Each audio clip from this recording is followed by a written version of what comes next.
Thank you for joining Wars of the Rosies, and this is Love Thy Neighbor by Frater William V. Whittington, KRC.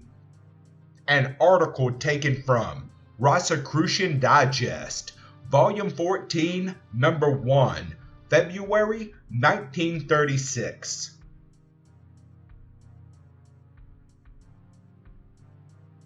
Love Thy Neighbor, a timely message to all mankind, by Frater William V. Whittington, KRC, Master of the Thomas Jefferson Chapter, Washington, D.C.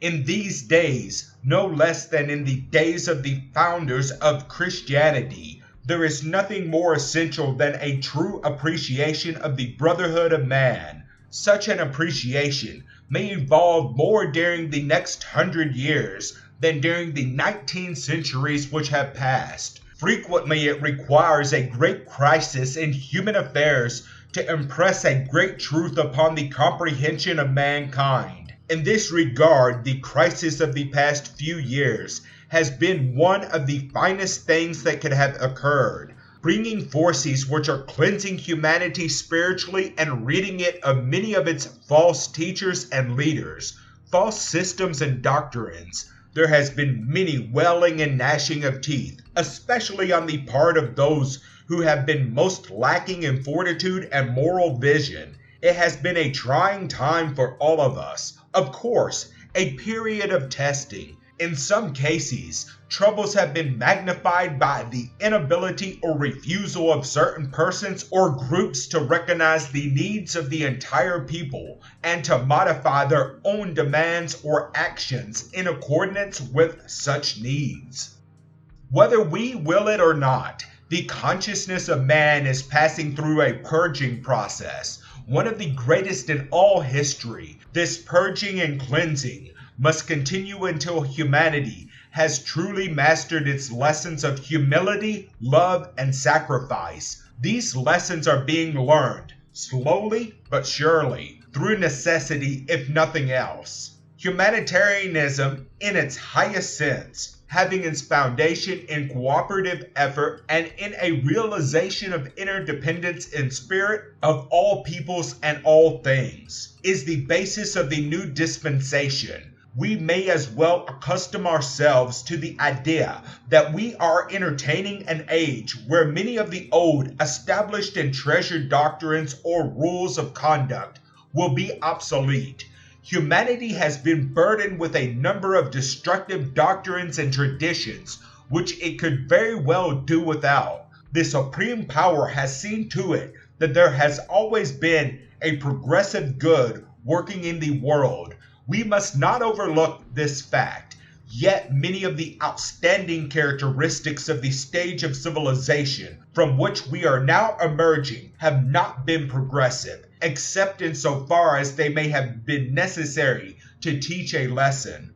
What have been these characteristics? War and destruction, repression and oppression, fear and hypocrisy, materialism, selfishness and greed. Men have had a complex that has prompted them, under the guise of civilization, to jump at each other's throats with unrestrained passion, usually for nothing more noble than the desire for acquiring a piece of this little planet called Earth. Is this the most advanced condition of human society? Not at all.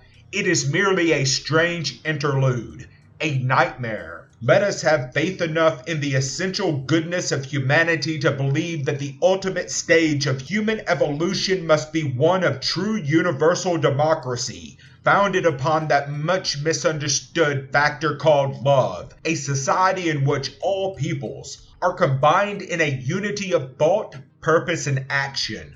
When we refer to that factor called love, there should be no doubt in our minds that we understand what is meant. The term is used in its loftiest spiritual meaning, as in the biblical admonition, love thy neighbor as thyself. The idea is made still more clear if we refer to certain other expressions in the Bible. Often we have heard it said that this or that man or woman is or was a God-fearing man or woman. Can it be possible to be a God-fearing and a God-loving person at the same time? In the 4th chapter of the first general book of John, we find these declarations. If we love one another, God dwelleth in us, and his love is perfected in us. God is love, and he that dwelleth in love dwelleth in God, and God in him. There is no fear in love, but perfect love casteth out fear, because fear hath torment. He that feareth is not made perfect in love.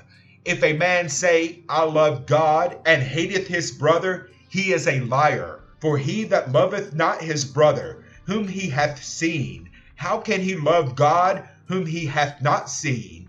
And this commandment have we from him, that he who loveth God love his brother also. In an earlier portion of the same book of John, in the 3rd chapter, we find, Whosoever hath this world's good, and seeth his brother have need, and shutteth up his bowels of compassion from him, how dwelleth the love of God in him? Let us not love in word, neither in tongue, but in deed and in truth. A better understanding of the part which the human mechanism plays in the universe is becoming apparent. The sympathetic kinship of mankind is gaining wider recognition. The broader perception will not be achieved, however, so as long as we pin our eyes and our hearts alone to this earth. Man must continue to reach out into the universe and discover its truths. Through the revolution of the omnipotent laws of God as manifested in nature, we gain knowledge. Through knowledge, we acquire wisdom. Through wisdom, we use our powers, not in violation of nature's law, but in a wise cooperation. Perhaps it is impossible for us to conceive just how far we may progress within the next few hundred years towards the goal of universal brotherhood, or rather, towards a full realization of the existence of that brotherhood.